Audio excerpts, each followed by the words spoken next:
In my mid-40s, I knew that something needed to change. My life was fine by any standard. I had 5 wonderful boys, a husband who loved me, good health and a beautiful home. Nothing to complain about, you could say. Yet I felt sad, lonely and confused. I tried to shake off the chronic feelings of discontent, but I couldn't even identify the root cause of those feelings, let alone deal with them. In hindsight, I now know that this sadness was in fact grief. I was mourning the loss of my role as a mother. At that stage, 3 of my boys had left home and another was getting ready to go. I hadn't expected empty nest syndrome to hit me so badly. I spoke to others, trying to gauge whether this was just me. I found others were also suffering, but no one was offering any answers. I decided to do some research on the subject and was relieved to find out that I was not going mad. I was not abnormal. I was simply experiencing a midlife transition. I spent the next 2 years researching the subject of midlife further, and I found a way to work through my own transition. The biggest issue we face is how to deal with change.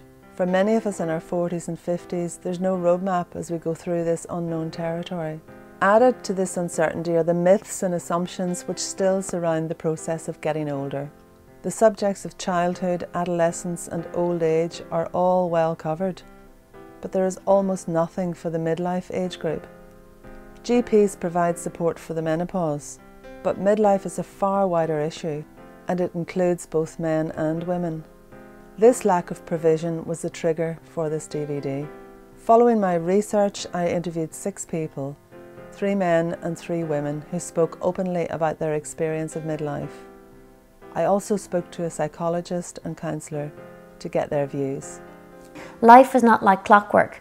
We're not little robots who just go along the whole time. Change is confusing, upsetting, it's chaotic. And from the chaos, you have to go through that storm. There is peace down there, but most people aren't willing to go through the storm. So they stay stuck or stagnant or resigned to and this is what I'm saying with our culture, it's kind of all very varnishy. It's like just skim the surface. We'll sit around and talk about EastEnders rather than actually, how are you feeling? How did I feel when that happened?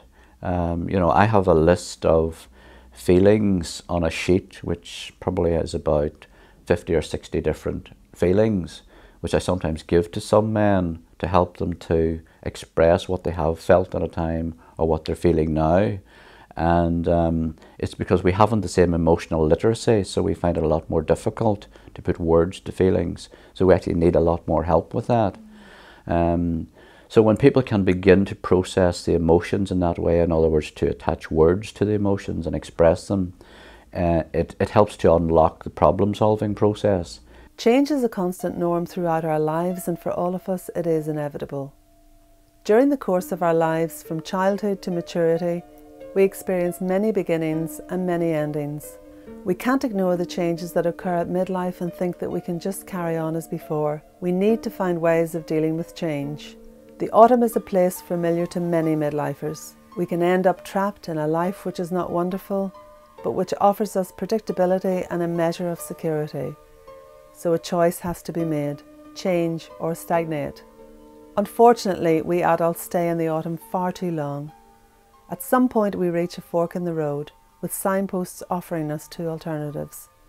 One says minor transition and the other major life transition. They were very difficult years because I was at that point of my career where I had to work hard to maintain my position. I began to experience considerable stress in the workplace, and coupled with the pressures of family life and so on, I began to become quite unwell at that time. I started to look at my life in terms of what have I actually achieved. And it was very difficult at that stage to see anything that I could count as an achievement. It's different now. I can look back and I'm looking at it differently. But then it was very much about the fact that I was pushing 50 and I didn't own my own house. I had no pension. I had no career. I had managed to move sideways a lot, but hadn't reached any kind of a pinnacle. And I was looking around at my peer group who all seemed to have all of those things, and it was about stuff. and I thought I have achieved nothing. Whenever I started to tell her about the abuse that happened to me as a child, it was the difficulties arose then. You know, the wife was unable or unwilling or whatever, you know, for to deal with it. You know, and you know, we just couldn't reach there anymore. You know, and it just got to be where there was little no communication. Communication shut down so many levels. It was never there before. The whole intimacy was gone. The best friend was gone, and the actual birthday of turning 50 coincided with a lot of other things that were going on in my life at that time. I had, and again, you're inclined to think, oh yes, it was a one particular moment in time, but you know, if we do look back and reflect, you know, you can see a bit of a pattern leading up to something, but definitely I was on a bit of a journey then that included a number of things that all came together in and around my 50th birthday. There's been a current ongoing thing with me, particularly around family members who are quite ill, and mainly my children, or a couple of my children, and I, because of the concerns of that and my inability often to do anything about it, I got kind of drained. It was gradual, it crept up on me. And my difficulty is because I kind of work in the field and work with individuals who had depression. I could recognise that it was happening, but thought because I knew about it that I could fight it off and I didn't need support and help, that I could go with it. I hadn't recognised the change as a loss.